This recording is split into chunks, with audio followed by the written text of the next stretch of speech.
in a world of global warming, pandemics is going to be a further noticed thing. Even as we speak today, we're preparing for yet another wave. So it's very important that unions go to the mat to protect workers, to make sure that they hold the government accountable. I mean, let's remember that the nurses here were saying at the very beginning of the pandemic, and this is not remembered, but it's cost many people their lives. By some estimates, 4,000 nurses in the United States and healthcare workers have died from this pandemic because of things like what the CDC did originally, where at the beginning of this, because there was not sufficient supply of N95 masks, told these health professionals to not do the things they learned of basics in medical school and nursing school, which is to remove an N95 mask after each clinical encounter.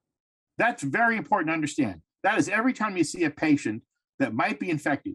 What the CDC did to manage inventory during the Trump administration was tell people to forget their training and to wear their mask sometimes for a week at a time. And at the time, the unions in this country predicted that two things would happen: that they would spread the disease and that they themselves would die. And the third thing, the hospitals, which were the front lines, would become vectors for the disease. And I submit to you, Rick, that because we did not heed the labor unions, that's what exactly happened. Scroll forward to May of just this year, where the CDC said, let's roll back the universal mask mandate for people that are vaccinated in interior settings. And at the time, you didn't see this reported, but it happened. The unions warned this will spread the disease. There is not sufficient enough vaccination. Moreover, you're put in some position of being the vaccination police. And what's going to happen is you're going to spawn a variant. And that's exactly what happened because workers and their unions were not at the table.